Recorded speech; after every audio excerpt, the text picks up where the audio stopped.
Iman besar aku,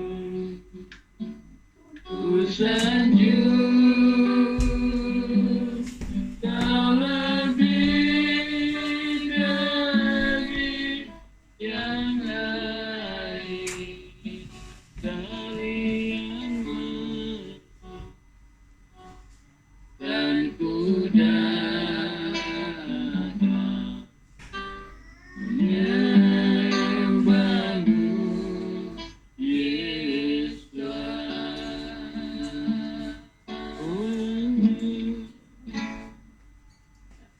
Ku sanjung kau di tempat tinggi,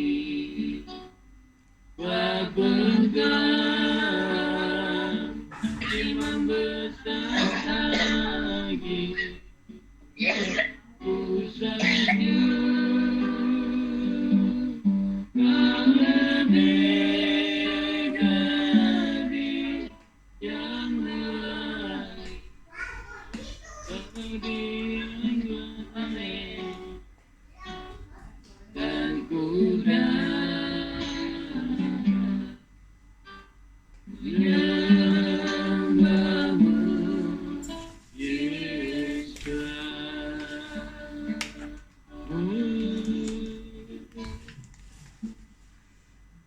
Ku sembah Abba Yahweh, ku sembah Abba Yahweh, ku puji, ku muliakan namamu. Ku sembah Abba Yahweh, ku sembah Abba Yahweh, ku puji, ku muliakan namamu. Ku sembah Abba Yahweh, ku sembah Abba Yahweh, ku puji, ku muliakan namamu. Ku sembah Abba Yahweh, ku sembah Abba Yahweh, ku puji, ku muliakan namamu. Kaulah Tuhanku, Kaulah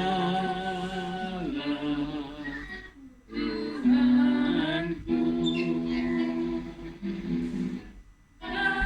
Kaulah Rajaku,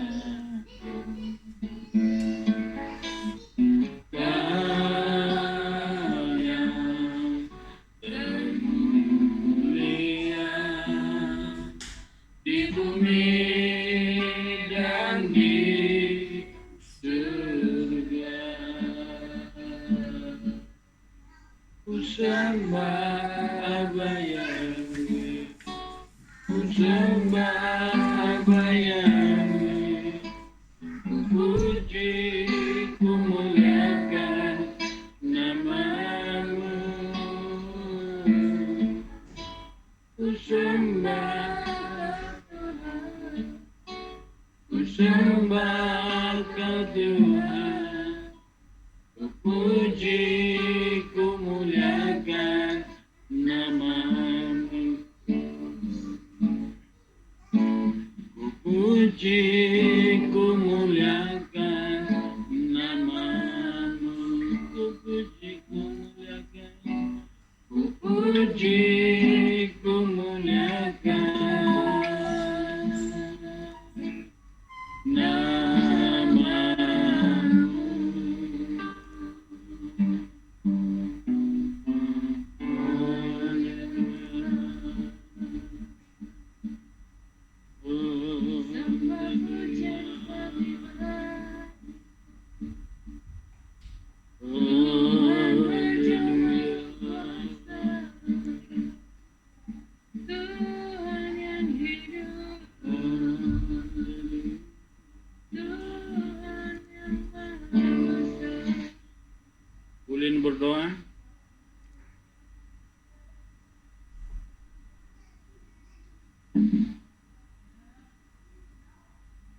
Bapa, kami mengucap syukur Bapa di malam hari ini buat kasih setiamu dalam hidup kami. Kami boleh berkumpul bersama-sama, kami belajar firman-Mu, kami memuji menyembah Engkau ya Bapa. Biarlah singkapkanlah hal-hal yang rahasia bagi kami di malam hari ini. Biarlah Bapa kami dimerdekakan dari semua, karena firman-Mu akan memerdekakan kami. Bapa, kami serahkan waktu-waktu kami ini ke dalam tangan Tuhan, dan begitu juga hamba-Mu yang menyampaikan firman, Nenggolan Bapa, Engkau urapi, Engkau taruh perkataan-perkataan-Mu di bibirnya Bapa. Sehingga begitu juga kami Bapa yang mendengar, dan begitu juga sharing-sharing kami malam hari ini Bapa. Semuanya Bapa membawa kami semakin ehat, makin hari kami semakin mau dekat dengan-Mu saja Bapa. Terima kasih, dan saudara-saudara kami juga yang belum bergabung di malam hari ini, kami boleh bersama-sama belajar firman-Mu, belajar kebenaran Bapa.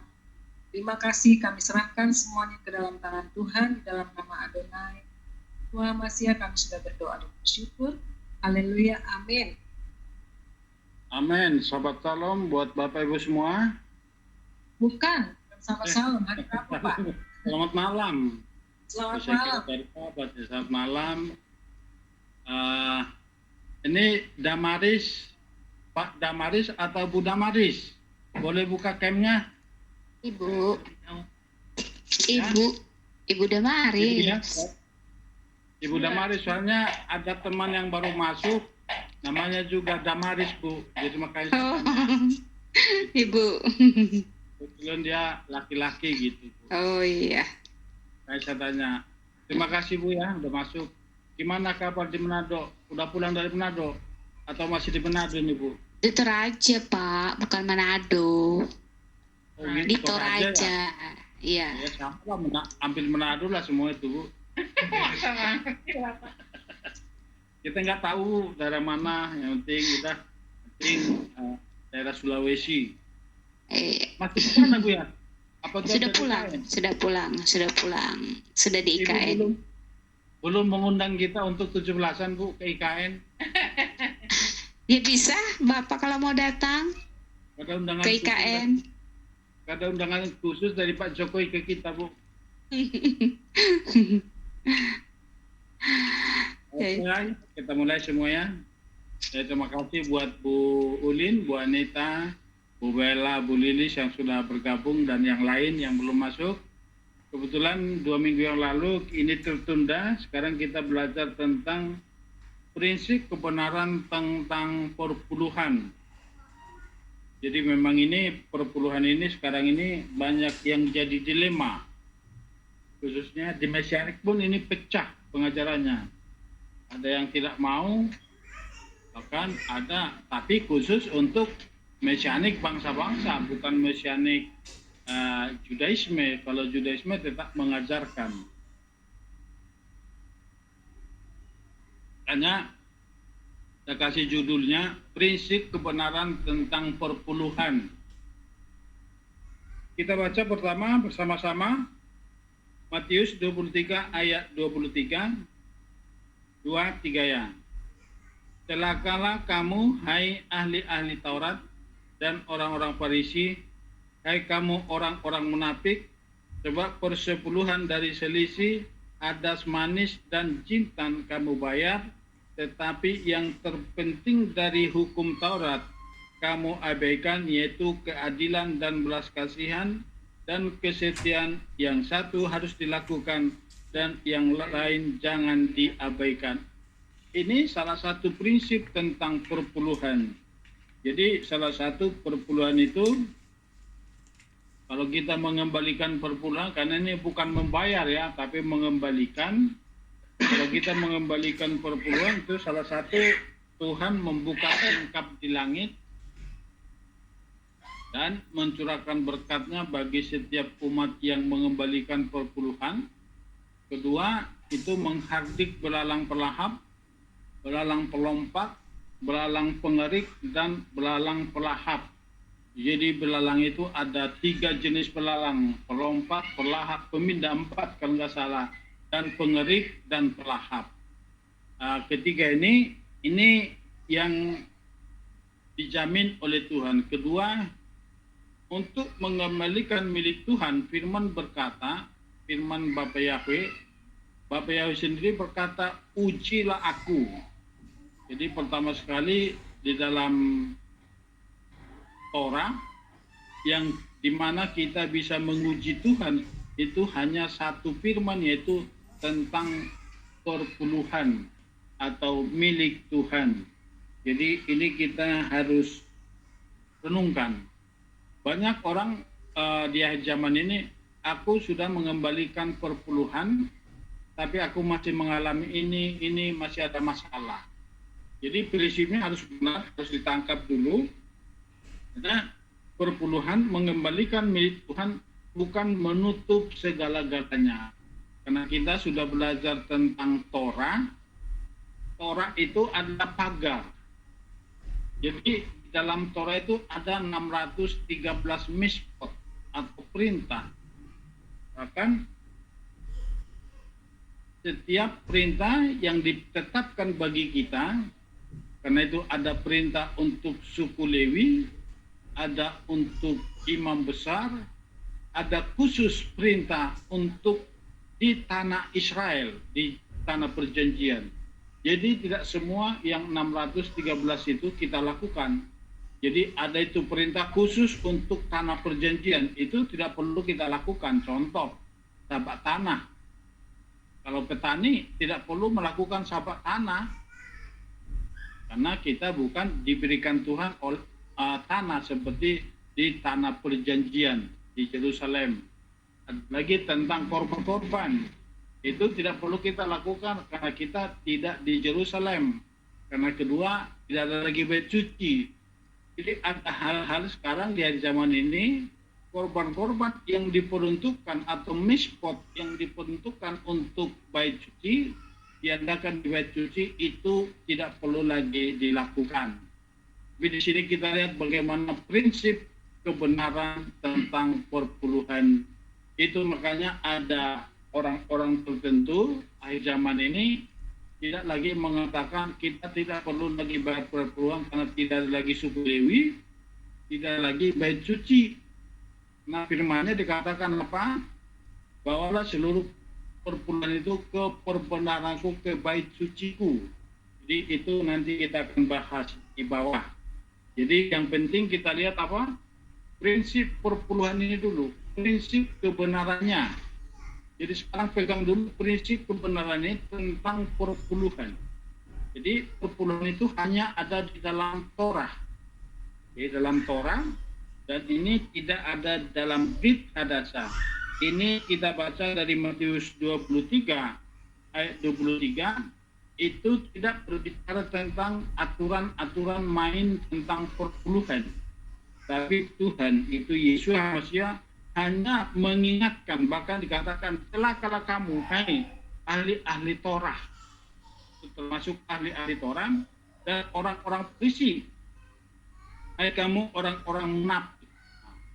Sebab persepuluhan dari selasi ada manis dan jintan kamu bayar, tapi yang terpenting dari hukum Torah atau dari Torah kamu abaikan, yaitu keadilan, belas kasihan, dan kesetiaan. Jadi sini apa? Keadilan, belas kasihan, dan kesetiaan.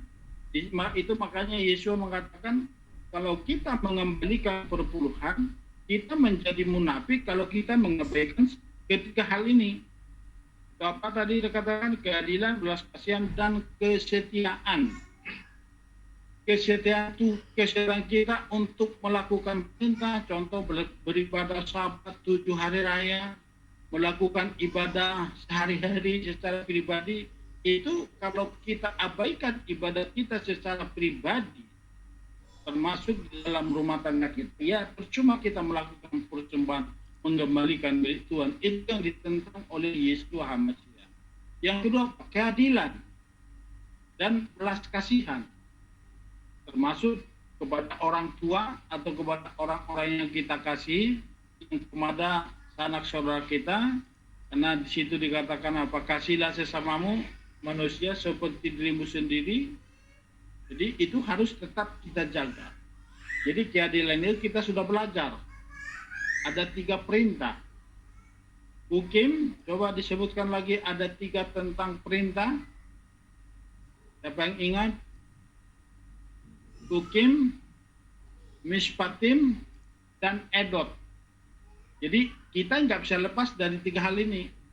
Ada perintah yang mutlak, perintah Tuhan, kita wajib lakukan tanpa kita mengerti apa makna dan tujuannya Tuhan memerintahkan seperti yang dilakukan oleh bangsa Israel, yaitu tentang apa?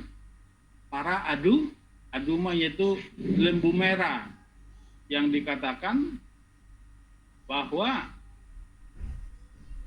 Raja Sulaiman atau Raja Salomo, sekalipun dia paling berhikmat, dia tidak bisa menangkap apa maksud dan tujuan daripada Tuhan untuk memerintahkan korban dari para aduma atau lembu betina merah yang sudah dilakukan selama 9, dan kita menantikan selama 1 kali lagi, yaitu pada saat kedatangan Mesias Yeshua HaMashiach.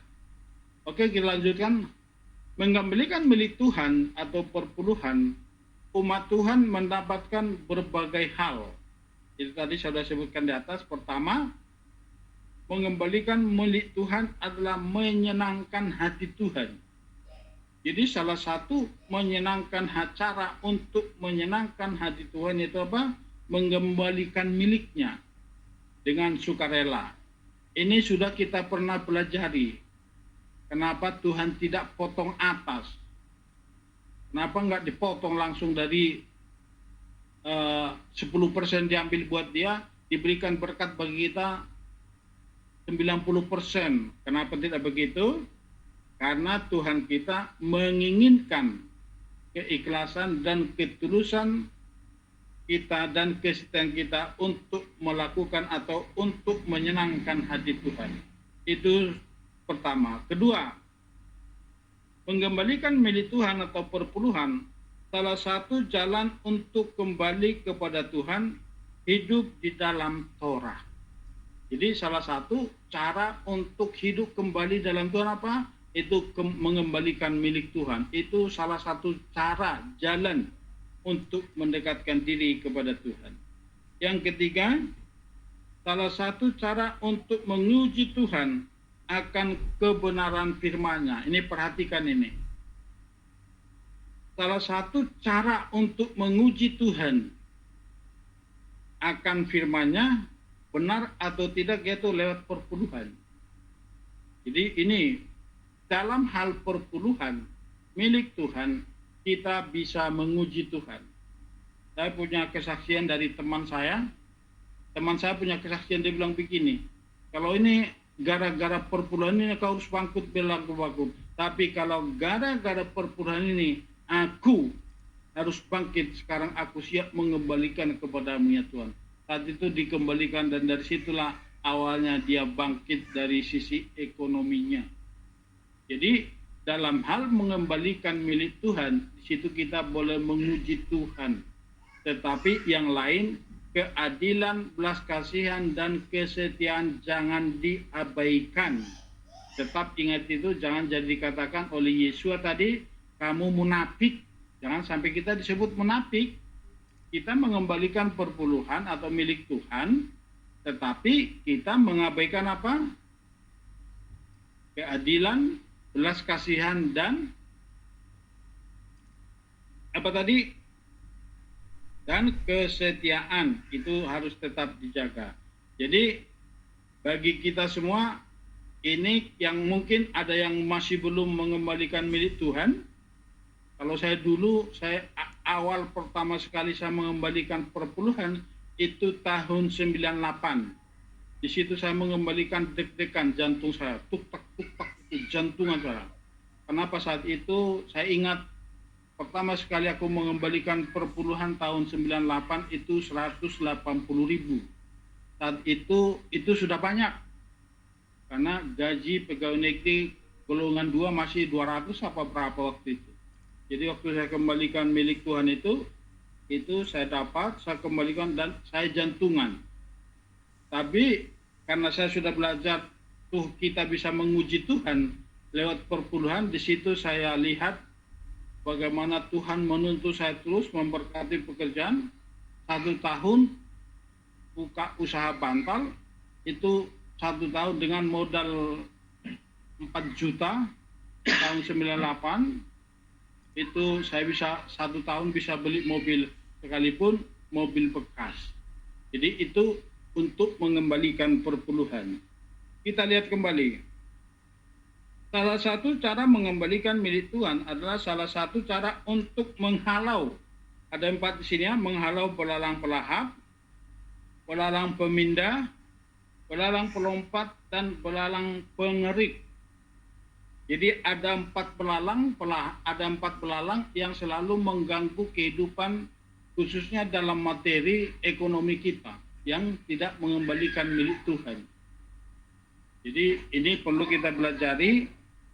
Itu belalang pelahap, belalang pemindah, belalang pelompat, dan pengerik. Jadi belalang pelahap itu tiba-tiba kita pegang duit, tiba-tiba kita nggak tahu kemana, ada junjulungannya tiba-tiba habis. Belalang pemindah, tiba-tiba kita ada uang, itu pergi kemana-mana itu uang.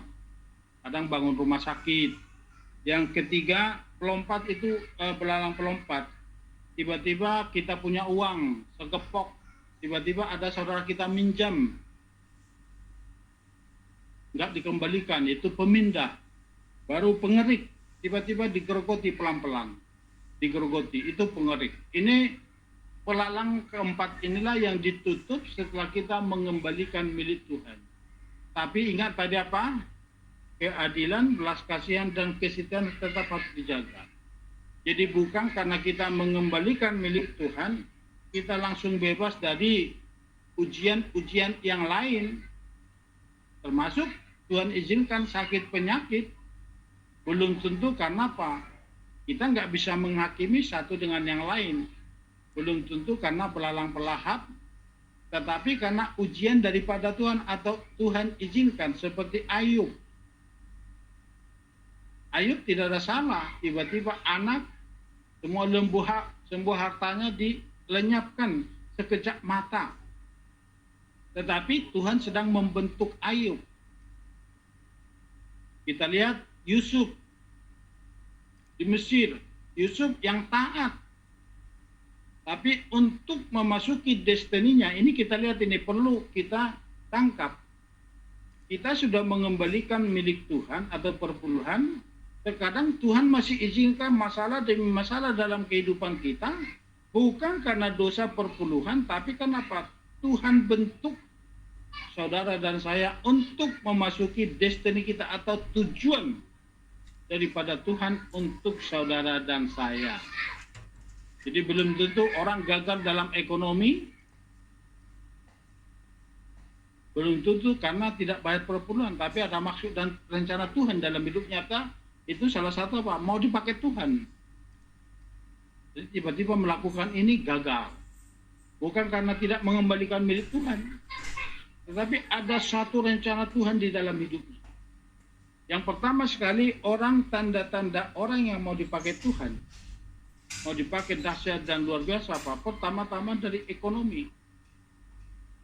Diberesin dulu dari keuangan. Belum tentu karena dia tidak mengembalikan milik Tuhan, tapi ada rencana Tuhan dalam hidupnya. Jadi jangan perlu, Tuhan aku sudah mengembalikan milikmu, kok aku mengalami ini. Ada maksud Tuhan di dalam hidup kita, dalam hidup saudara dan saya. Jadi jangan sampai kita menghakimi seperti yang dilakukan dulu. Kalau kita masih zaman yang lama ya, kalau ada orang mengalami masalah, cek dosa apa yang kamu lakukan, kita nggak boleh lagi di situ. Kenapa?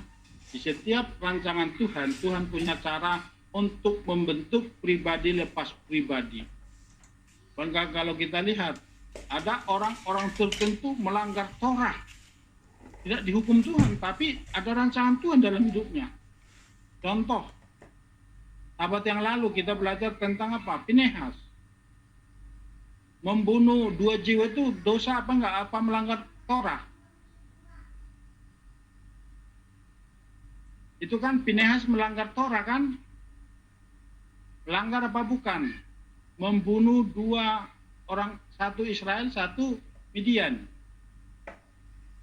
Itu melanggar apa bukan? Melanggar kan? Tapi ada rencana Tuhan dalam hidupnya. Menyurutkan murka Tuhan terhadap bangsa Israel. Dia melanggar Torah, itu jangan membunuh, tapi demi kebenaran, demi menyurutkan murka Tuhan. Jadi banyak hal. Jadi kita nggak bisa seperti yang dulu-dulu, kalau kamu ada masalah kita layani seseorang, kita langsung menghukum, cek dirimu, apa yang kamu lakukan, dosa apa. Belum tentu orang mengalami masalah karena dosa, tapi Tuhan izinkan masalah kita hadapi saat ini untuk membentuk saudara dan saya dalam rancangan Bapa Yahweh. Coba dibaca Maliaki 3 ayat 7 sampai 11. Ayo silakan. Maliaki 3 ayat 7 sampai 11. Sejak zaman leluhurmu kamu telah menyimpang dari ketetapanku dan tidak memeliharanya. Berbaliklah kepadaku, maka aku akan berbalik kepadamu. Yahweh Sebaot berfirman. Tapi kamu berkata, dengan cara bagaimanakah kami akan berbalik? Dapatkah manusia merampok Elohim? Namun kamu telah merampok aku. Tapi kamu mengatakan, dengan cara bagaimanakah kami telah merampok engkau? Dalam hal persepuluhan dan persembahan rujukan. Kamulah yang terkutuk oleh suatu kutuk. Karena kamu merampok aku, hai seluruh umat. Bawalah seluruh persembahan ke dalam rumah perbendaharaan, supaya ada makanan di rumahku.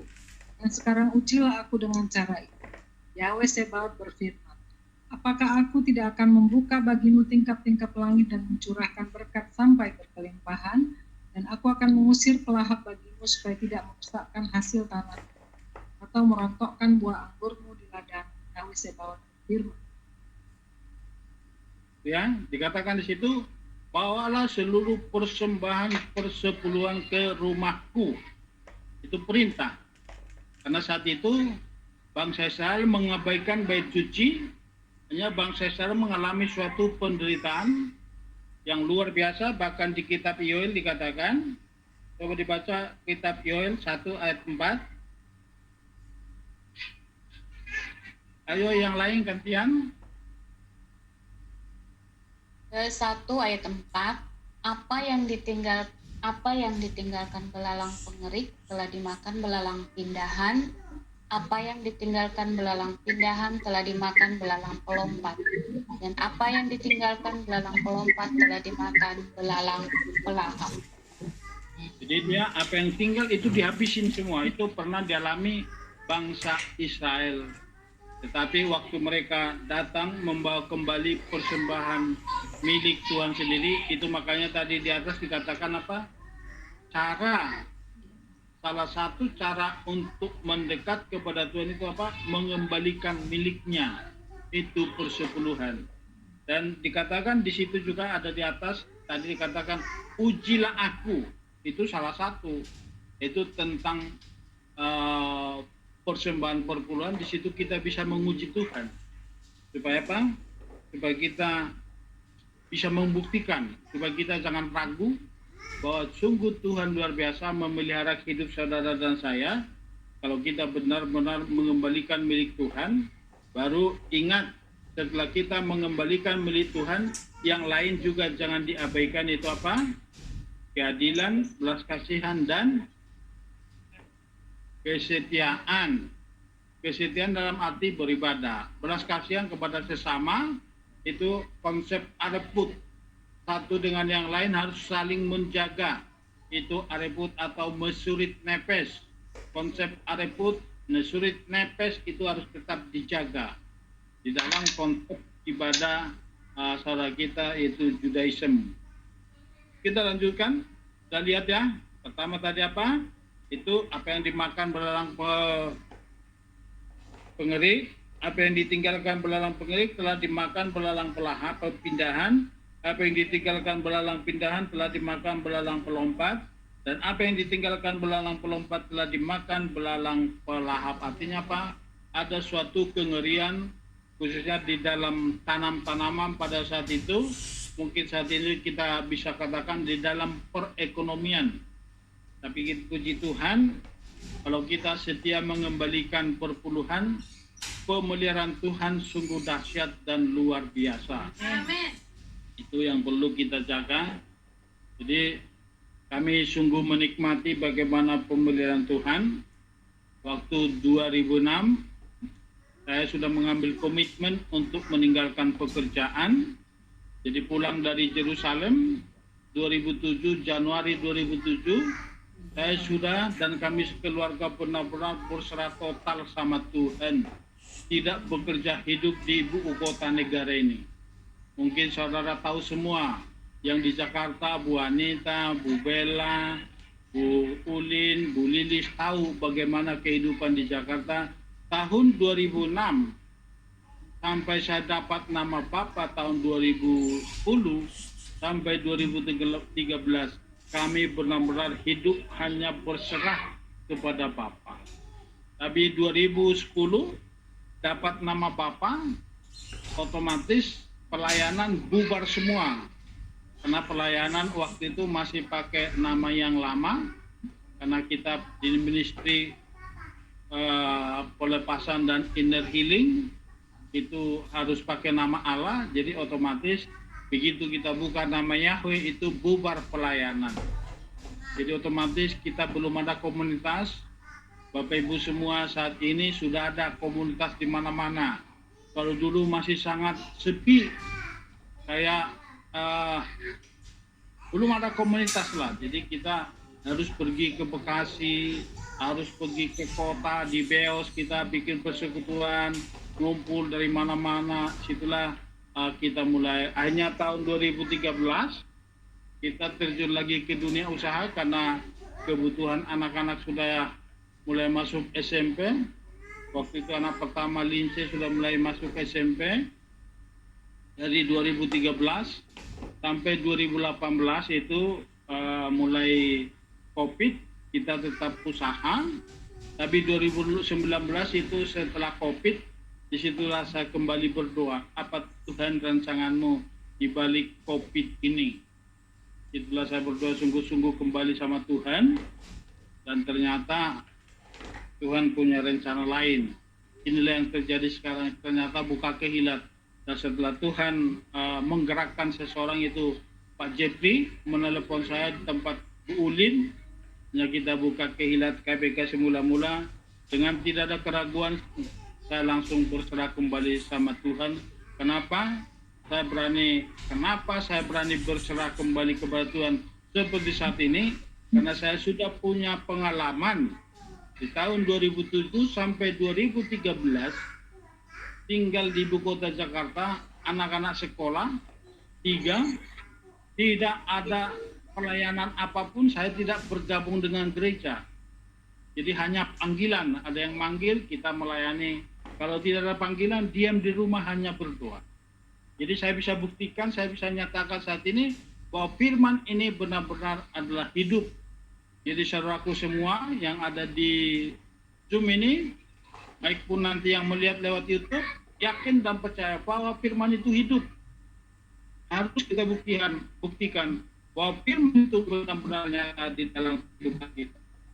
Kita lihat di sini, kita lanjut. Umat Tuhan yang tidak mengembalikan milik Tuhan atau perpuluhan dianggap sebagai penipu atau perampok, tetapi yang mengembalikan milik Tuhan akan dipulihkan.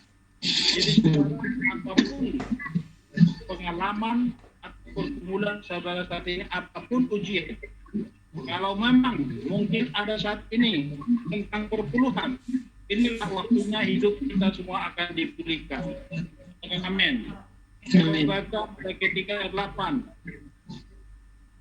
Malaki 3 ayat 8. Dapatkah manusia merampok, menipu Elohim? Namun kamu telah merampok aku. Tetapi kamu mengatakan, dengan cara bagaimanakah kami telah merampok engkau? Dalam hal persepuluhan dan persembahan tunjukkan. Ada persembahan tunjukkan itu salah satu apa? Omer. Itu kita sudah belajar. Itu di terjemahan lama itu disebut penipu. Jadi Tuhan menyatakan umat yang tidak mengembalikan miliknya itu dikatakan menipu, tapi di ILT dikatakan apa? Rampok. Jadi mari kita semakin setia dan sungguh-sungguh supaya kita tetap ada di dalam rancangan Bapa Yahweh. Joel 2 ayat 25 sampai 26 akan dipulihkan orang yang mengembalikan milik Tuhan. Jadi bukan bayar ya. Ini perhatikan ini, perkataan bayar itu kayak kita punya utang. Tapi milik Tuhan itu dikembalikan, bukan membayar per bulan, tapi mengembalikan milik Tuhan. Perkataan itu harus diluluskan. Joel 2 ayat 25 sampai 26, silakan.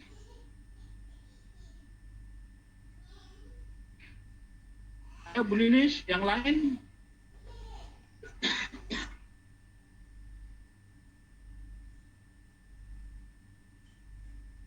Joel 2 ayat 25, 26. Aku akan memulihkan bagimu tahun-tahun yang hasilnya telah dimakan oleh belalang pengerit, teriak, belalang perayap, belalang penggundul, dan ulat pengerit. Bala tentaraku yang bersih, Bala tentaraku yang besar yang telah akan kirim, lalu kamu akan makan berlimpah dan menjadi kenyang. Kamu akan memuji nama Yahweh Elohimmu yang telah melakukan dengan ajaib bersamamu, dan umatku tidak akan menjadi malu untuk selamanya. Nah, itu jelas ya dikatakan, aku akan memulihkan bagimu, itu bagi yang mengembalikan milik Tuhan, tahun-tahun yang hasilnya telah dimakan oleh belalang pengeriap, belalang perayap, dan belalang penggundul, dan ulat pengeriap, bala tentaraku yang besar yang telah aku kirim ke antaramu.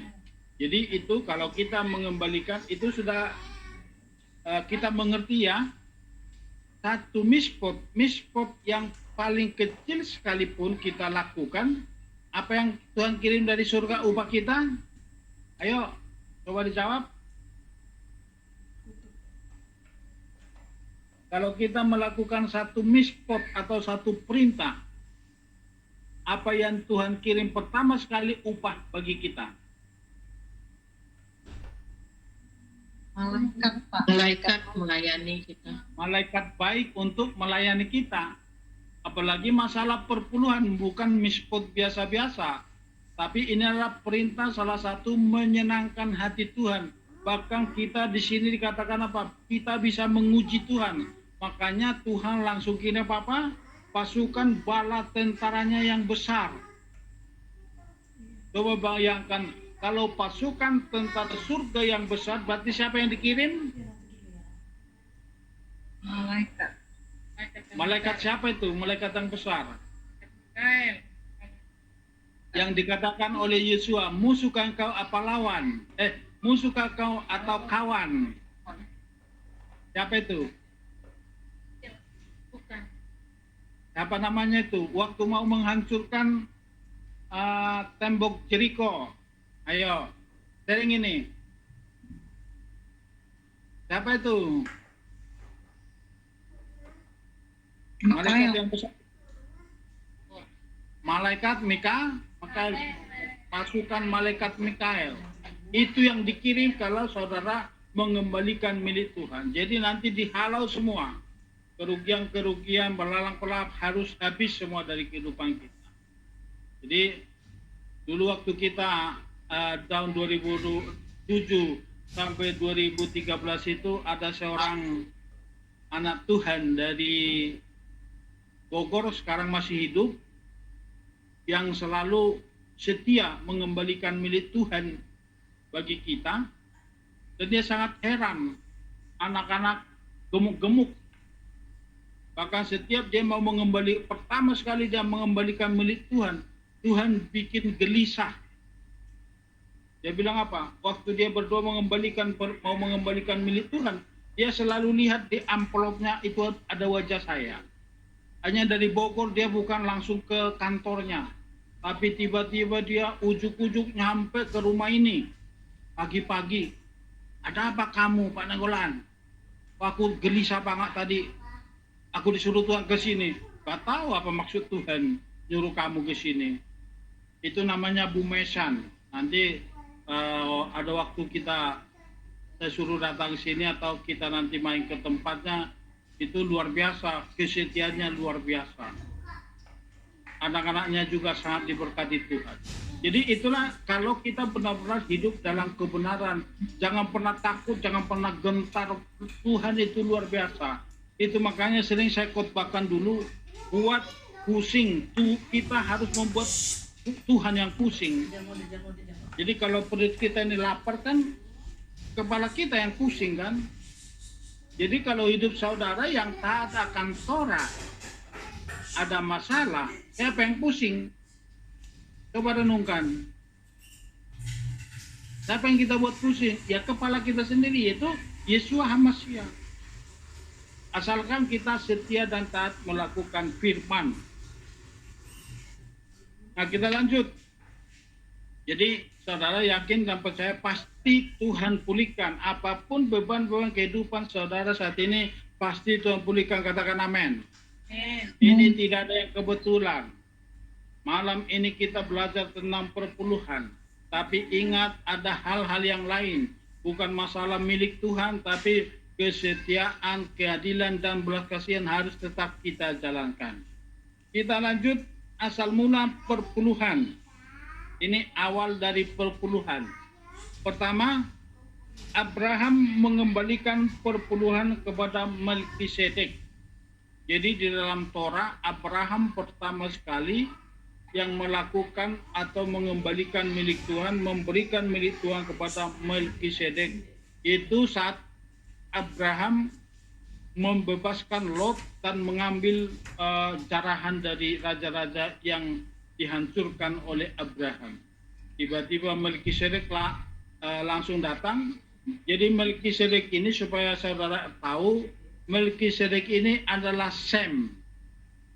Jadi kalau dikatakan di situ tidak berbapa dan tidak beribu, artinya apa? Dari silsilah, karena belum ada silsilah imam, dia belum tercatat dalam keturunan, itu keturunan imam. Jadi makanya dia tidak punya bapa, tidak punya ibu.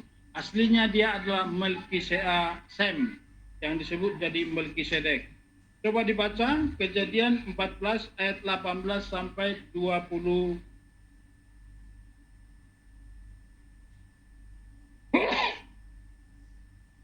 Ayo silakan yang lain.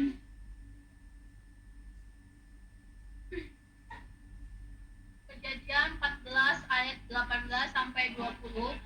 Dan Melkisedek Raja Salem membawa roti dan anggur. Dan dia adalah seorang imam bagi El-Elyon. Dan dia memberkatinya dan berkata, diberkatilah Abraham oleh El-Elyon yang mempunyai langit dan bumi, dan terpujilah El-Elyon yang telah menyerahkan musuh-musuhmu ke dalam tanganmu. Dan dia memberikan kepadanya persepuluhan dari semuanya. Jadi dalam Torah tercatat, di dalam kitab suci tercatat, pertama sekali mengembalikan perpuluhan adalah Abraham. Saat itu belum ada Torah. Belum tercatat Torah, belum ada Kejadian, Keluaran, Imamat, Bilangan, dan Ulangan belum dicatat. Tetapi Abraham sudah mengembalikan. Apalagi saat ini sudah tercatat, termasuk Yakub bernasar atau berjanji. Ini yang kedua, Yakub mengucapkan sumpah atau janji, terjemahan baru disebut bernasar, akan memberikan perpuluhan. Itu Yakub. Jadi waktu dia berbulan dan berdoa, sungguh-sungguh dia diberkati. Dia waktu dia naik tangga, naik turun dari Samaim, situ dia berdoa, dia bernasar, aku akan mengembalikan perpuluhan. Coba dibaca Kejadian 28 ayat 20 sampai 22.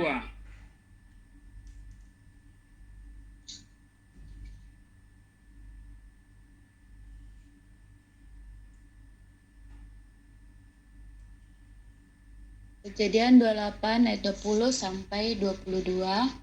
Dan Yakub mengucapkan sumpah dengan mengatakan, Jika Elohim menyertai aku dan melindungi aku dalam perjalanan yang kujalani ini, dan Dia memberikan kepadaku roti untuk dimakan serta pakaian untuk dipakai, dan aku telah pulang kembali dengan selamat ke rumah ayahku, maka Yahweh akan menjadi Elohimku, dan batu ini yang telah kudirikan sebagai tugu akan menjadi bait Elohim, dan semua yang akan kau berikan kepadaku, aku pasti akan mempersembahkan persepuluhannya kepadamu.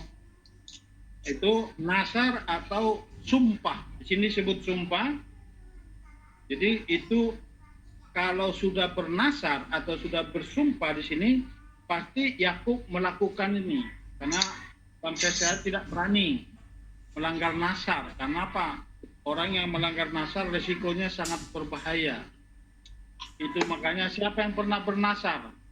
Pulang-pulang tiba anak perempuannya menari-nari. Ayo.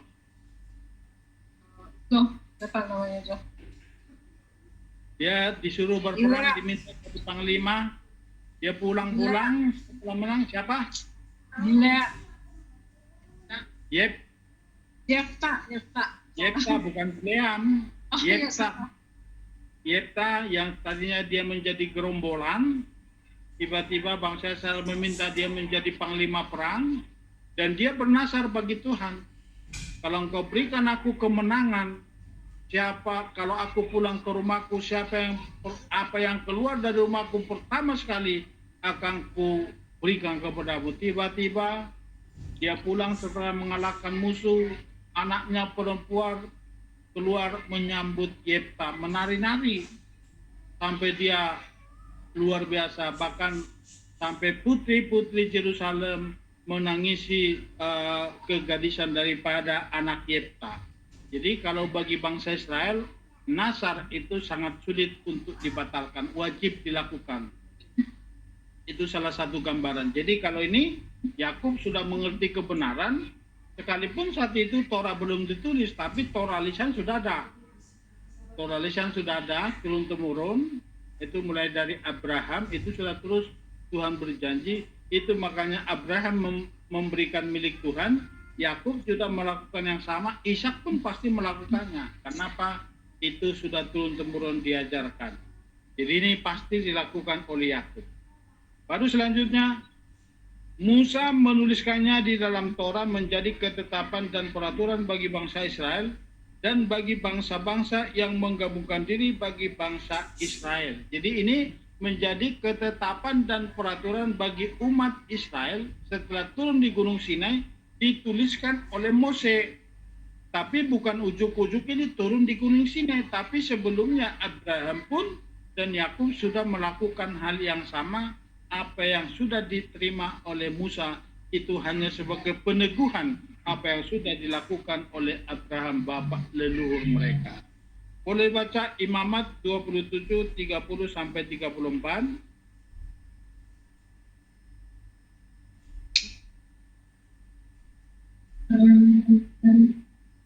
Demikian juga segala persembahan persepuluhan dari tanah, baik dari hasil benih di tanah maupun dari buah pohon-pohonan, adalah milik Tuhan. Itulah persembahan kudus bagi Tuhan. Tetapi jikalau seseorang mau menebus juga sebagian dari persembahan persepuluhannya itu, maka ia harus menambah 1/5. Mengenai segala persembahan persepuluhan dari lembu sapi atau kambing domba, maka dari segala yang lewat dari bawah tongkat gembala waktu dihitung, setiap yang ke-10 harus menjadi persembahan kudus bagi Tuhan. Janganlah dipilih-pilih mana yang baik dan mana yang buruk. Dan janganlah ditukar. Jikalau orang menukarnya juga, maka baik hewan itu maupun tukarnya haruslah kudus dan tidak boleh ditebus. Itulah perintah-perintah yang diperintahkan Tuhan kepada Musa di Gunung Sinai untuk disampaikan kepada orang Israel. Itu luar biasa ya. Ya, untuk kambing domba itu digiring semuanya. 1, 2, 3, 4, 5, 6, 7, 8, 9, 10 langsung dipisahin. Jadi kalau sekalipun itu paling gede, paling gemuk, itu langsung ke-10-nya harus diberikan, nggak boleh dipilih-pilih. Itu bagi kambing domba dan lembu dan yang lain itu harus hitung disuruh berbaris, bukan nggak bisa dipilih-pilih. Setiap 10 keluar 1, 10 keluar 1. Dan juga dari tumbuhan itu diberikan 1/10. Kita sudah belajar kemarin menghitung omer.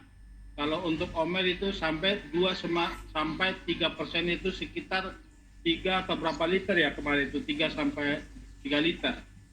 Nah itu untuk asal mula daripada perpuluhan. Abraham sudah memberikannya sebelum ada Torah, Yakub sudah bernasar, dan ditetapkan atau dituliskan di dalam Torah oleh Mose menjadi aturan-aturan yang diterima oleh Bapak sendiri. Sekarang kita kembali perkataan Yesua. Saya tidak masukkan di sini.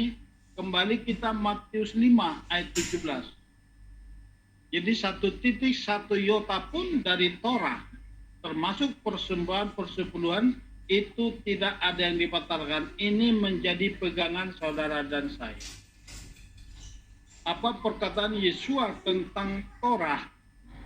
Itu Kejadian, Keluaran, Bilangan, Ulangan, 5 kitab ini tidak ada 1 iota yang dibatalkan. Jadi artinya apa?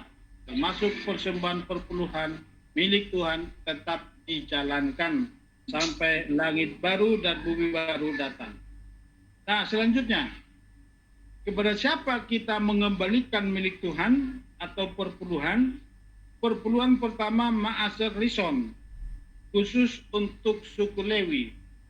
Jadi perpuluhan pertama, jadi sini kita tahu sekarang ada perpuluhan pertama, ada perpuluhan kedua. Selama ini belum kita ajarkan, dan ada perpuluhan ani, itu khusus untuk orang miskin. Itu diambil dari perpuluhan kedua, itu jadi 9%. Itu ditetapkan setiap hari raya, khususnya 3 hari raya utama.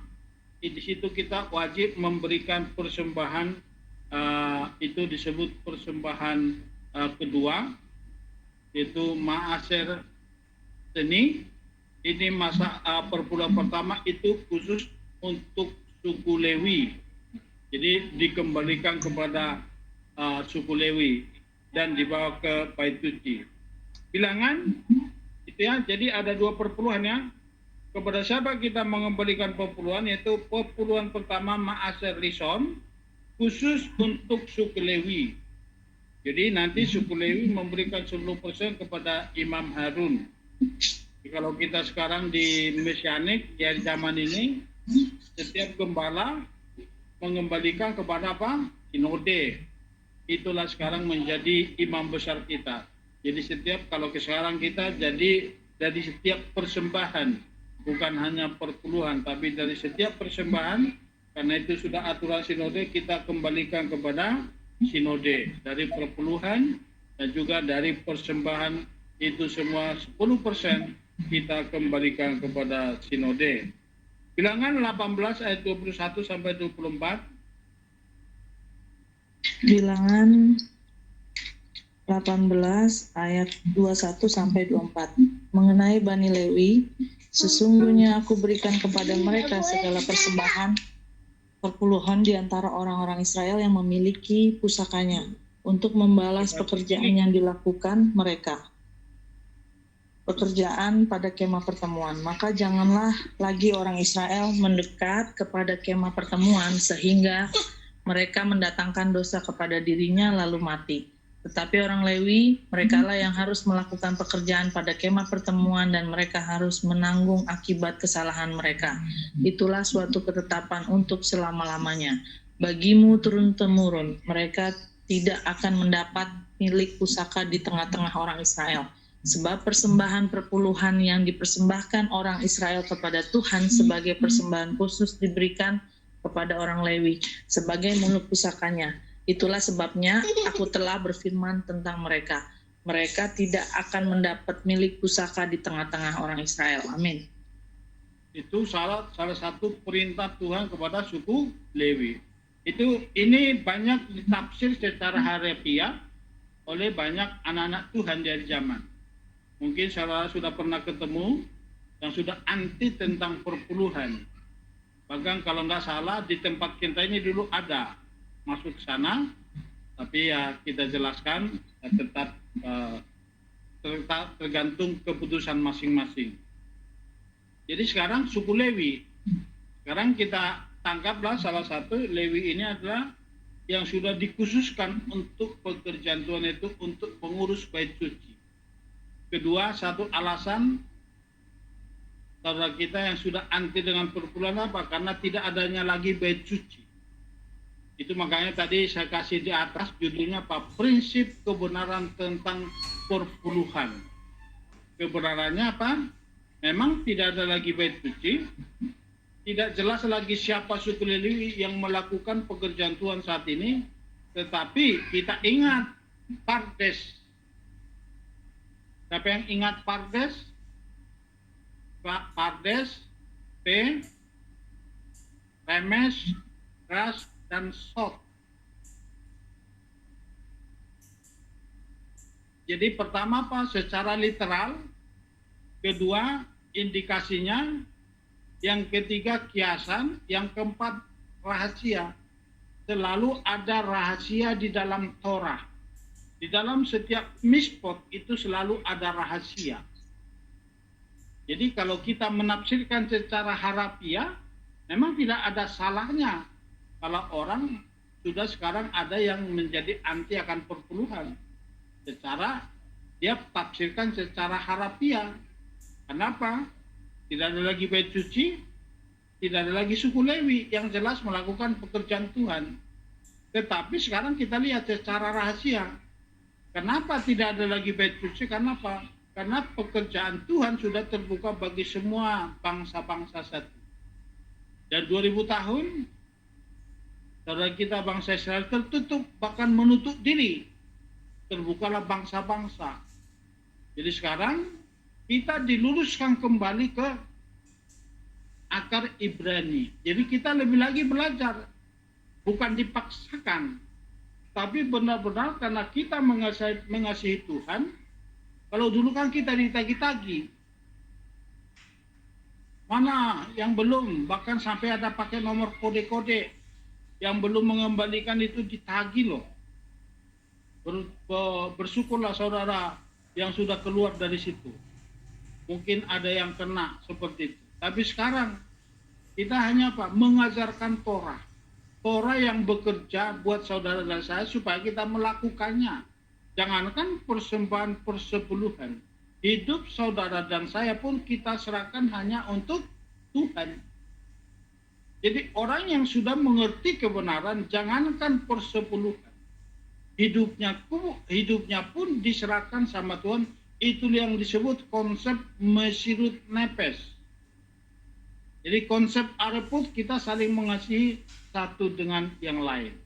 Jadi memang Lewi tidak ada lagi sekarang, tapi kita ngambil dari pendalaman yang secara apa? Rahasia. Ingat Pardes.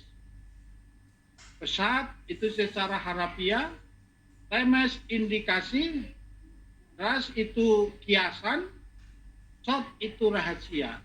Di setiap mispot ada 4 tingkat untuk cara menafsirkan firman.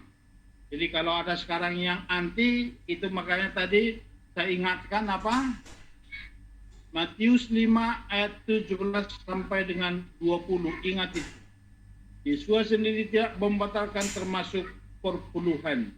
Jadi wajib tetap dilakukan, tapi yang lain jangan diabaikan. Ingat Matius 23 ayat 23 tadi.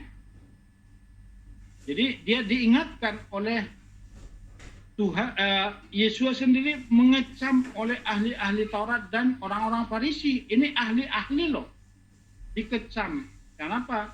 Mengembalikan perpuluhan dari hasil pertanian, tapi yang lain diabaikan. 3 hal tadi: belas kasihan, keadilan, dan kesetiaan. Ini harus kita tetap jalankan. Amin. Itu perpuluhan pertama, Ma'aser Rishon. Yang kedua, perpuluhan kedua, Ma'aser Seni, untuk dimakan bersama pada waktu hari raya yang diperintahkan oleh Tuhan. Jadi ada perpuluhan yang Tuhan perintahkan sama kita, itu jumlahnya, dan itu bukan tiap bulan. Perhatikan sini, bukan tiap bulan. Itu nanti kita kembalikan saat pada hari raya, khususnya 3 hari raya utama. Jadi itu bukan tiap bulan kita kembalikan perpuluhan sini, maaser sini, bukan tiap bulan, tapi setelah waktu ada hari raya itu kita kembalikan. Besarannya setelah kita mengambil 10%, berarti sisanya diambil lagi 10%, berarti menjadi berapa? 9% itu jumlahnya. Nanti kita lihat jawabannya di bawah, tapi secara firman tidak ada dicatat, tapi orang-orang Israel, para rabi mengatakan seperti itu. Jadi saat hari raya, khusus 3 hari raya utama itu, apa 3 hari raya utama? Ayo, 3 hari raya utama yang wajib kita datang ke Yerusalem. Yang diperintahkan Tuhan, kita datang ke Yerusalem, menghadap ke Yerusalem dengan tidak tangan kosong. Apa itu hari raya utama? Pesak. Pesak, Ya. Pesak, Sukot. Sukot. sama Sukot. Sapuot. Itu. Jadi pertama itu Pesak, hari raya Paskah. Yang kedua hari raya Sapuot, pencurahan Roh Kudus. Ketiga hari raya Pondok Daun. Itu di situ kita selalu membawa apa? Korban atau persembahan kedua, itu perpuluhan kedua. Itu 9% dari hasil. Itu disebut perpuluhan kedua, dan itu wajib dimakan bersama dengan orang-orang itu fakir miskin. Itu yang dimakan bersama. Bahkan kalau yang dari luar kota, waktu Yerusalem atau Bait Suci masih ada di Yerusalem, boleh ditukar dengan uang. Mungkin dari luar kota, terlalu berat membawa hasil panen, bisa dijual, nanti diuangkan di Yerusalem, dibelanjakan kembali sesuai dengan uang yang didapat dari persembahan itu, dimakan bersama di Bait Suci bersama dengan suku Lewi dan orang asing serta orang miskin. Itu wajib dilakukan pada hari raya, ketiga hari raya yang ditetapkan. Jadi 3 hari raya utama ini, karena 7 hari raya pertama apa? 3 itu beruntun. Hari kedua itu cuma 1, Sapuot. Hari ketiga itu tetap beruntun. Pertama apa? Sebelum Sukot. Ayo, harus hafal ini. Hari ke-6, hari ke-7 apa? Hari ke-5? Bayang. Hari ke-5? Hosasana.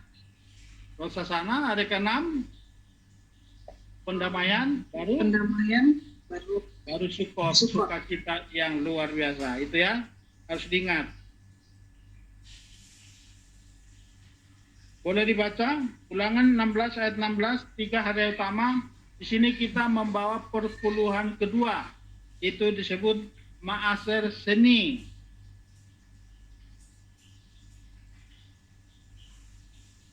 Ini kita tahu dari apa? Dari Rabi. Selama kita belum dapat pengajaran bahwa ada perpuluhan kedua. Ayo silakan dibaca.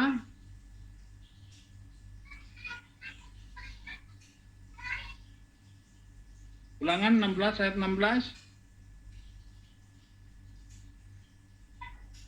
3 kali dalam. Lanjut. Ayo lanjut. Lanjut Bu Mauli.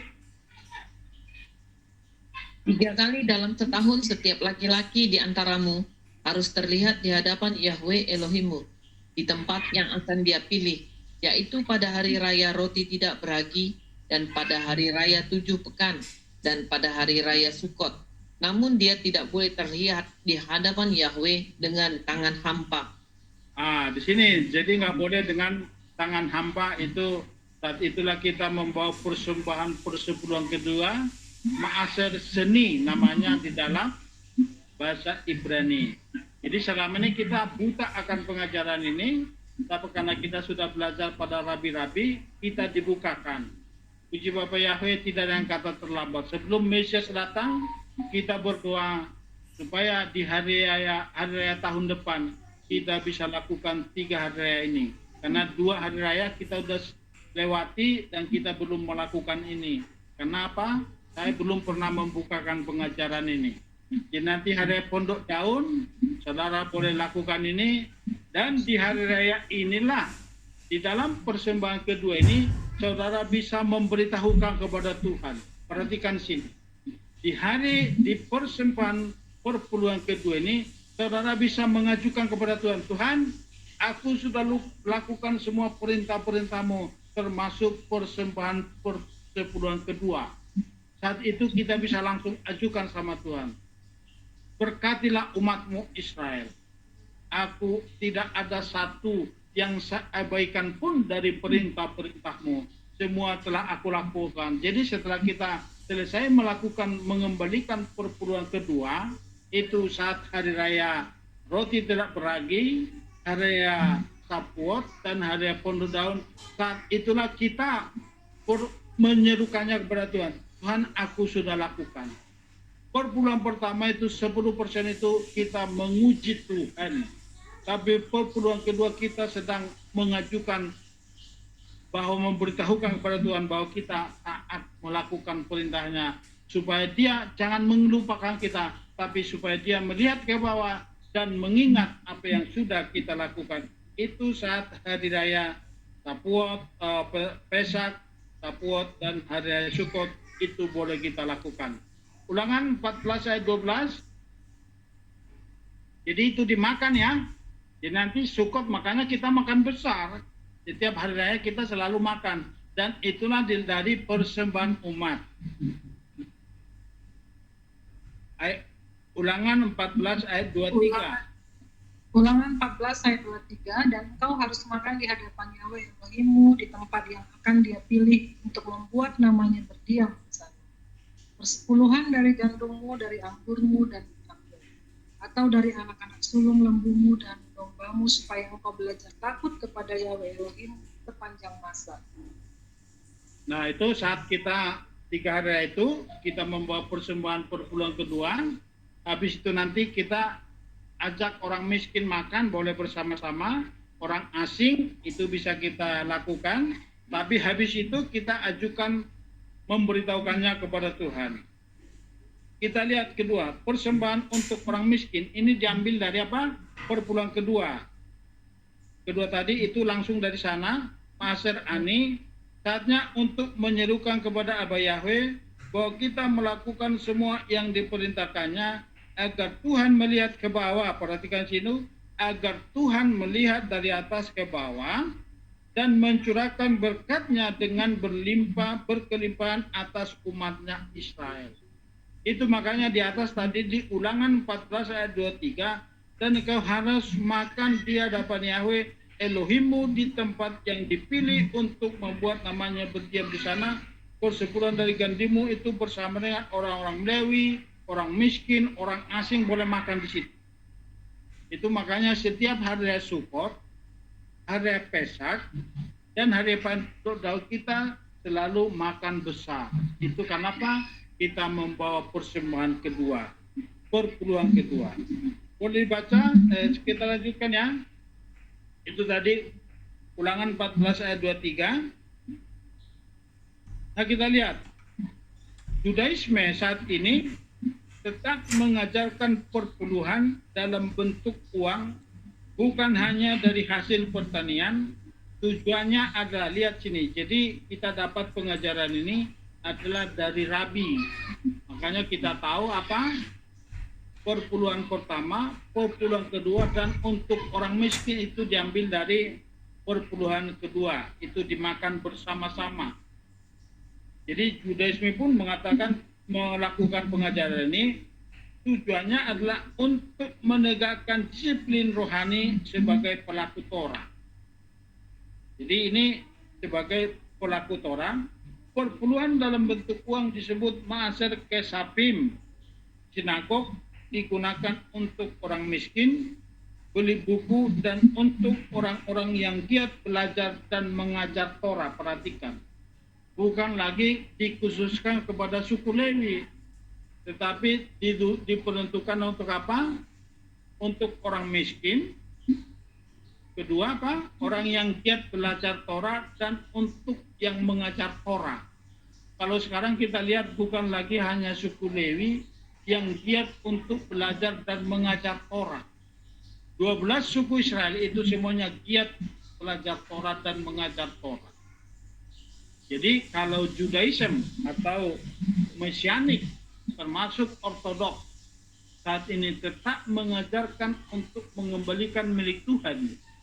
Bagaimana kita dengan bangsa-bangsa, artinya apa? Kita harus berpegang prinsip kebenaran tentang pengajaran Torah yang diperintahkan oleh Yesus HaMashiach di Matius 5 ayat 17. Itu pegangan kita dan itu menjadi prinsip bagi kita di dalam kehidupan sehari-hari.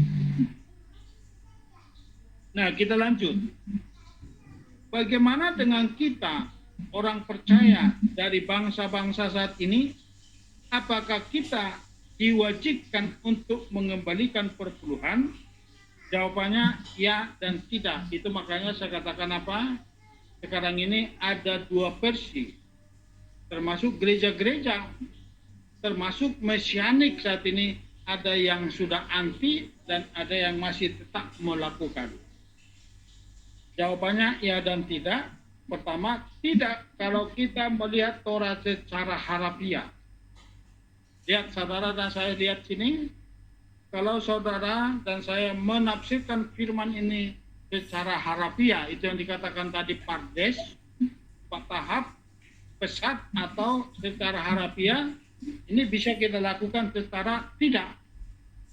Itu bisa kalau saudara menafsirkannya secara harafiah. Kenapa?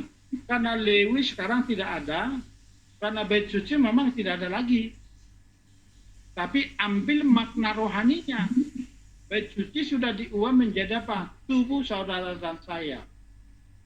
Jadi artinya apa? Orang-orang yang menyerahkan hidup secara total, yang giat melakukan pekerjaan Tuhan dengan mesirut nefas atau mengorbankan hidupnya untuk pekerjaan Tuhan, berarti layak dia menjadi Lewi-Lewi akhir zaman. Jadi bisa tidak kalau kita melihat Torah secara harafiah? Ya, karena kita melihat firman tentang perpuluhan sebagai prinsip yang diajarkan oleh Tuhan dan untuk memberkati pekerjaan Tuhan itu sendiri serta untuk melakukan perintahnya, itu yang harus kita pegang, prinsip dari kebenaran. Kalau prinsip saudara, prinsip melihat Torah secara harafiah, saudara bisa pilih tidak. Tapi kalau saudara melihat prinsip kebenaran sebagai bahwa perpuluhan ada perintah Tuhan dan untuk menjalankan pekerjaan Tuhan, dan ada orang-orang yang bekerja untuk pekerjaan Tuhan dengan sungguh-sungguh, dengan kasih yang luar biasa, itu mesurit nefas, itu wajib kita lakukan ya Pak. Tetap kita jalankan perintah, karena mispot dikatakan di dalam Yohanes, dikatakan apa? Orang yang mengasihi Tuhan, artinya apa? Dia melakukan semua perintah-perintah Tuhan, termasuk persepuluhan. Itu masuk dalam perintah Tuhan. Jadi bagian kita ada di prinsip, yaitu apa? Ya, karena kita melihat firman tentang persepuluhan sebagai prinsip yang diajarkan oleh Tuhan dan untuk memberkati pekerjaan Tuhan itu sendiri serta untuk melakukan perintahnya. Jadi kita sekarang, makanya khususnya di Sabat kita selalu makan, itu sudah tradisi. Kita mulai dari kita belajar dari bangsa Israel. Pekerjaan Tuhan juga perlu biaya, otomatis apa? Kita mengembalikan perpuluhan dengan prinsip, yaitu apa? Mengasihi Tuhan. Yohanes 14 ayat 15. Ini ayat terakhir, boleh kita baca bersama-sama. Yohanes 14 ayat 15, 2-3 ya. Jikalau kamu mengasihi aku, kamu akan menuruti segala perintahku. Jadi katakan di situ, jikalau saudara dan saya mengasihi Bapa Yahweh, dalam Yesua Masiah, Yesua berkata apa di Yohanes 14 ayat 15? Berarti kamu harus melakukan seluruh perintahku, termasuk persembahan persepuluhan harus kita kembalikan kepada Tuhan. Jadi pegang prinsip ya. Lama kita melihat bahwa prinsip persembahan itu adalah untuk melakukan pekerjaan Tuhan. 1 Yohanes 5 ayat 3 sampai 5 kita baca bersama-sama. Sebab inilah kasih Elohim, bahwa kita seharusnya memelihara perintah-perintahnya. Ingat di situ perintah-perintahnya. Dan perintah-perintahnya tidak berat. Sebab semua yang dilahirkan dari Elohim, ia menaklukkan dunia. Dan inilah kemenangan yang telah menaklukkan dunia, yaitu iman kita. Siapakah dia yang menaklukkan dunia, jika bukan dia yang percaya bahwa Yesua adalah putra Elohim. Kalau kita percaya kepada Yesua adalah putra Elohim, sekarang dia hidup dalam kita, dan kita memiliki iman percaya kepada Yesua Masiah, dan kita melakukan, memelihara seluruh perintah-perintahnya, termasuk persepuluhan, karena persepuluhan itu sudah ditetapkan, ditulis di dalam Torah oleh Mose, dan sebelum Mose menetapkan persembahan persepuluhan, itu sudah dilakukan oleh Abraham dan Yakub, Ishak dan Yakub. Kita nggak tahu cara bagaimana, tapi yang dicatat dalam Alkitab, Abraham pertama sekali mengembalikan persepuluhan itu kepada Melkisedek. Jadi prinsip ini yang harus kita pegang. Baru lanjut. Prinsip saling mengasihi satu dengan yang lain, yang di dalam Ibrani disebut mesurit nefes. Artinya apa? Menyerahkan hidup atau nyawanya untuk Tuhan, seperti Yesua Masiah. Jadi ada orang-orang tertentu yang berserah kepada Tuhan, yang sungguh-sungguh giat dalam melakukan Torah, untuk belajar Torah dan untuk mengajarkan Torah. Ini disebut mesurit nefes. Kasih ini yang perlu kita miliki satu dengan yang lain. Termasuk apa? Mesurit nefes. Saling mengasihi satu dengan yang lain. Tapi mesurit ini dikatakan apa? Ada orang-orang tertentu yang berserah kepada Tuhan. Jadi wajib kita topang, wajib kita melakukan Torah, kita wajib saling topang menopang, saling mengasihi. Prinsip ini harus kita pegang. Jadi supaya istilah-istilah dalam Ibrani saling mengasihi satu dengan yang lain itu wajib. Itu mesurit nefes, satu lupa, itu konsep areput, saling mengasihi satu dengan yang lain. Tapi kalau ada orang-orang yang benar berserah kepada Tuhan, itu disebut mesurit nefes. Jadi wajib tetap kita mengasihi Tuhan, itu lewat melakukan perintah-perintahnya. Dua ayat terakhir kita baca bersama-sama. 1 Korintus 9 ayat 11. Jika kami telah menabur hal-hal yang rohania kepada kamu, apakah berlebihan jika kami ingin menuai hal-hal yang jasmani dari kamu? Ini perkataan Paulus. Tapi Paulus tidak menuntut. Jadi orang-orang yang menabur hal-hal kerohanian kepada saudara dan saya, layak mereka menuai berkat-berkat jasmani dari saudara dan saya. 2 Korintus 9 ayat 9 sampai 13. Sebagaimana telah tertulis, dia telah membagi-bagikan, dia telah memberikan kepada orang-orang miskin, kebenarannya tinggal tetap untuk selamanya. Dan dia yang menyalurkan sepenuhnya benih bagi yang menabur, dan roti sebagai makanan, kiranya dia menyalurkan dan melipat gandakan benih kamu, dan kiranya dia menumbuhkan buah-buah kebenaran kamu, seraya diperkaya dengan segala hal, dalam segala ketulusan yang membuatkan ucapan syukur kepada Elohim melalui kami. Sebab diakonia peribadatan ini bukan hanya memasuk kekurangan orang-orang kudus, tetapi juga berlimpah oleh banyaknya ucapan syukur kepada Elohim melalui bukti diakonia ini yang memulihkan Elohim karena ketaatan pengakuan kamu dalam Injil Hamasya dan ketulusan persekutuan dengan mereka dan dengan semua orang.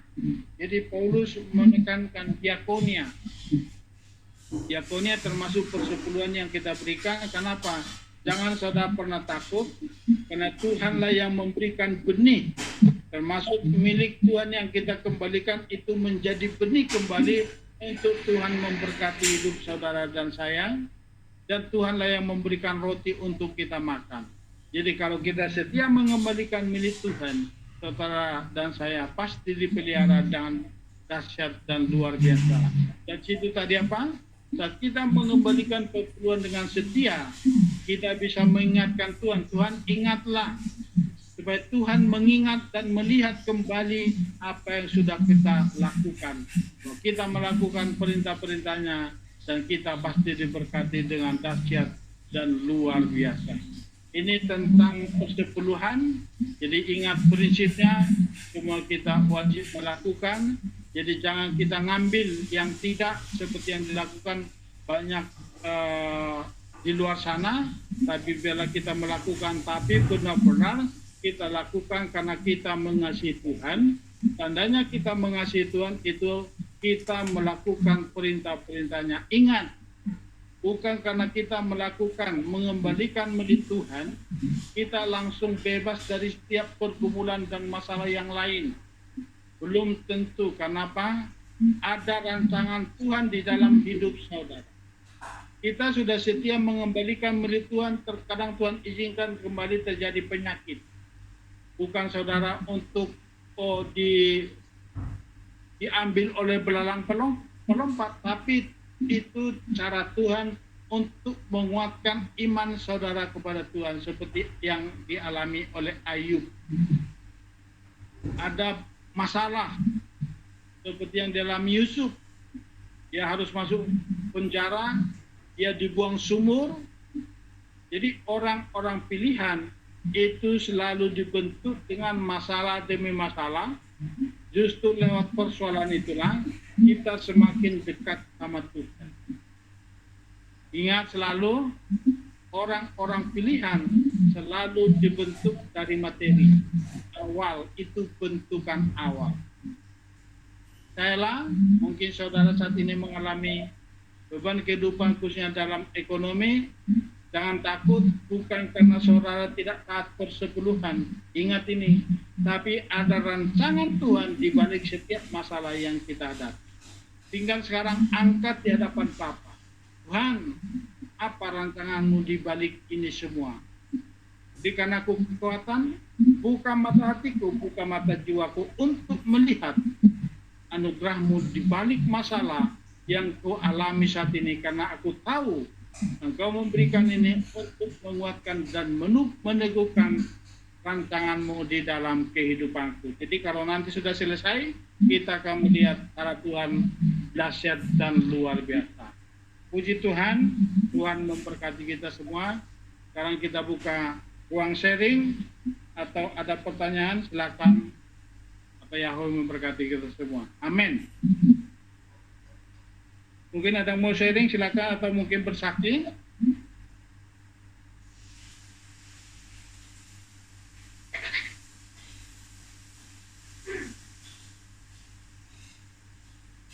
Ada yang mau nambahkan, silakan.